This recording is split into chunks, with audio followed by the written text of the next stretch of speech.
तो परमेश्वर का बहुत बहुत धन्यवाद प्रभु यीशु मसीह के नाम से कि आज तो बहुत सुंदर वाला दिन परमेश्वर ने हर एक विश्वासियों को दिया जिसने यीशु मसीह को गुरु बनाया और मन से विश्वास किया कि परमेश्वर ने यीशु मसीह को मरे हुए में से जिलाया।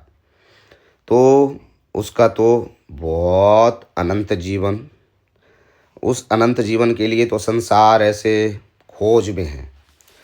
लेकिन आज तो हमारा जीवन तो कितना अच्छा वाला जीवन, हर एक विश्वासियों का जीवन तो कितना अच्छा वाला जीवन, क्योंकि हम लोग नेगेटिव वाले जीवन से निकलकर पॉजिटिव वाले जीवन में, नरक से निकलकर स्वर्ग में, कीचड़ से निकलकर परमेश्वर ने ऊंचे स्थान पे रखा, ऊंचे स्थान पे।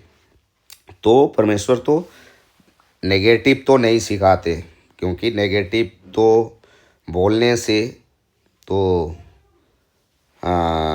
दुष्ट को ताकत मिलता है। जितना हम नेगेटिव बोलेंगे, अच्छा नहीं है, बढ़िया नहीं है, सही नहीं है, अच्छा नहीं हो रहा है, बच्चे सही नहीं है, घर अच्छा नहीं है, पड़ोसी अच्छा नहीं है, तो उससे तो दुष्ट को ताकत मिलता है। लेकिन पॉजिटिव बोलने से, नेगेटिव भी कौन बोलते हैं? जो बहुत चिंता में रहते हैं, बहुत सोच में रहते हैं।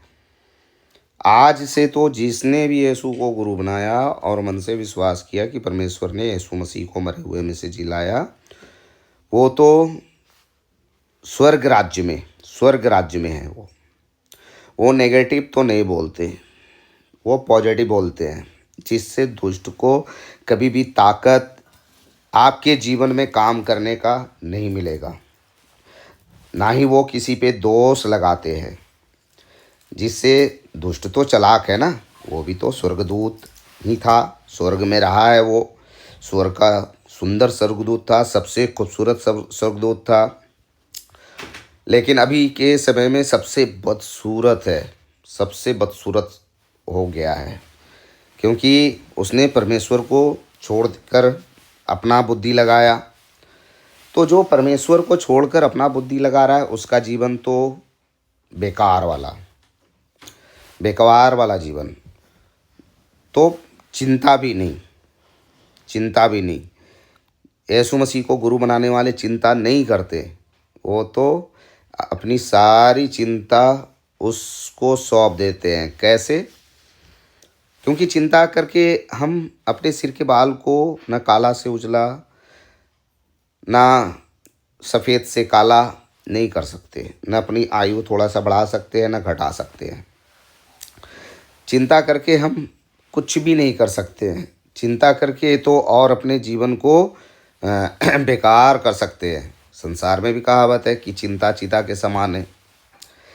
और फिर संसार बोलेगा चिंता नहीं करते आप, आपका बेटा ऐसे है, आपका बेटी ऐसे है, आपका घर ऐसा है, आपके पास जॉब नहीं है, आपके पास। लेकिन असल में तो चिंता चिता के समान है। तो संसार चिंता करता है, जिसने भरोसा परमेश्वर पे किया है, वो चिंता तो नहीं करते, वो चिंता को निकाल कर फेंक देते हैं। कैसे? जिस तरह से घर से पूरे कचड़े को निकाल कर डस्टबिन में डालते हैं, तो पन्नी भी फेंक देते, पन्नी भी साथ में नहीं लाते। तो उसी तरह से चिंता को भी हर एक विश्वासी तो आज डस्टबिन में डाल रहे हैं। डस्टबिन में जा रहा है वो, चाहे वो रोग का चिंता हो, बीमारी का चिंता हो, क्योंकि परमेश्वर ने बोला है ना कि तुम्हारे मन की आंखें ज्योतिमय हो। जो हमें दिख रहा है, जो हमें सुन रहे हैं, जो हम मतलब 5 ज्ञान इंद्रियों के अनुसार हमें नहीं चलना है, उस परमेश्वर की आत्मा के अनुसार चलना है, जो हमें हमेशा सिखाने की चाहत रखता है, हमेशा अच्छे मार्ग बताने की चाहत रखता है, हमेशा पॉजिटिव। जिसने यीशु मसीह को गुरु बनाया और मन से विश्वास किया कि परमेश्वर ने यीशु मसीह को मरे हुए में से जिलाया, वो तो हमेशा पॉजिटिव बोलता है, क्योंकि उसका जगह चेंज हो गया। वो तो पहले नीचे स्थान पे, अभी तो बहुत ऊंचे स्थान पे परमेश्वर के दाहिनी ओर बैठा है। परमेश्वर के दाहिनी ओर स्वर्ग स्थान पे। तो स्वर्ग स्थान में तो नेगेटिव तो नहीं चलता। जैसे स्वर्ग स्थान में नेगेटिव नहीं चलता। जैसे यदि हम जापान में जाएं और वहाँ हिंदी में बात करें, 1 किलो टमाटर दे दो, 2 किलो प्याज दे दो, या आटा दे दो, तो जापान में वो भाषा तो कोई भी नहीं समझेगा। लेकिन अगर हम जापानीज जानते हैं तो बहुत आसानी से जापान में रह सकते हैं, सेटल हो सकते हैं। लेकिन अगर जापान में रहना है तो जापानीज नहीं मालूम है तो सेट होना तो बहुत मुश्किल हो जाएगा। इसलिए हम जहाँ के हैं वहाँ के भाषा बोले।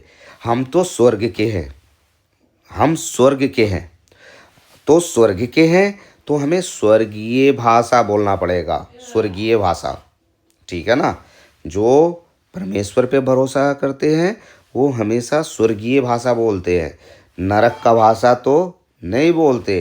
नरक का भाषा नरक के लोग बोलते, स्वर्ग का भाषा स्वर्ग के बोलते।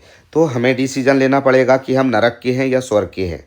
हम तो स्वर्ग के हैं, स्वर्ग के। जैसे एक बच्चा था जो स्कूल में ऐसे पढ़ता था, स्कूल में पढ़ता था, तो वो तो स्कूल जाता था। तो एक दिन तो टीचर एक लेटर लिखकर उसे घर पे भेज दिया कि ये लेटर तो तुम अपने मम्मी और पापा को दे देना। तो वो बच्चा घर पे जाकर वो लेटर अपने मम्मी पापा को दे दिया। तो उसके मम्मी पापा ने सिखाया, बच्चा बोला कि क्या है इस लेटर में।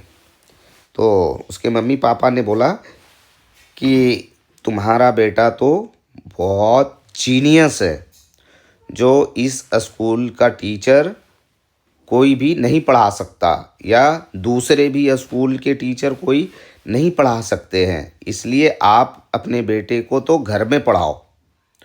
और उस दिन से उसका बेटा घर में पढ़ने लगा।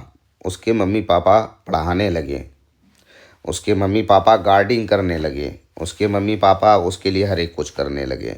जब बच्चा बड़ा हुआ तो बहुत बड़ा साइंटिस्ट बना, बहुत बड़ा साइंटिस्ट। बच्चा बड़ा हुआ तो बहुत बड़ा साइंटिस्ट बना वो, बहुत बड़ा साइंटिस्ट। तो उनके मम्मी पापा भी एक्सपायर हो गए, मसीह में सो गए। तो कुछ दिनों के बाद उनके मम्मी पापा के रूम में एक डायरी मिला उस लड़के को, जिसमें वो स्कूल का लेटर था। उसमें लिखा था कि आपका बेटा तो पागल है, ये स्कूल में क्या कोई स्कूल में भी एडमिशन नहीं मिलेगा। जो आपका बेटे के अंदर कुछ तरह का बुद्धि तो है ही नहीं। लेकिन उसके मम्मी पापा तो ये अंगीकार नहीं किए, उसके मम्मी पापा तो पॉजिटिव अंगीकार किए कि मेरा बेटा जीनियस है।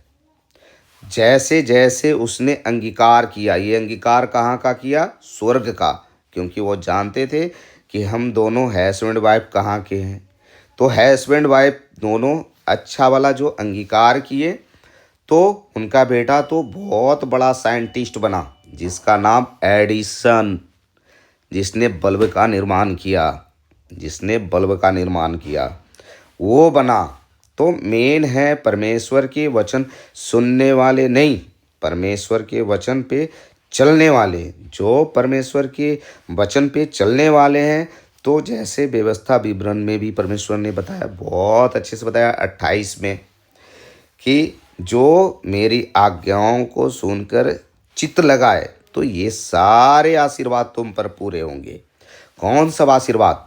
धन हो तू खेत में, धन हो तेरी संतान, धन हो तू बाहर जाते समय, धन हो भीतर आते समय, धन हो तेरे खतों, धन हो तेरे खेतों। हर एक चीज़ों में परमेश्वर आशीर्वाद दे चुके हैं, हर एक चीज़ों में परमेश्वर आशीष दे चुके हैं। परमेश्वर हमें नीचे नहीं ऊपर रखेगा, ऊपर। और परमेश्वर हमें पूछ नहीं सिर ठहराएगा, सिर ठहराएगा। पूछ का जीवन तो जानवर का होता है, जानवर का होता है, भेड़ बकरी ये सब का पूछ का जीवन है। लेकिन हमारा जीवन पूछ का जीवन नहीं, हमारा जीवन तुझे पूछ नहीं सिर ठहराऊंगा। तो परमेश्वर ने सिर ठहराया, ऊंचे स्थान पे बैठाया।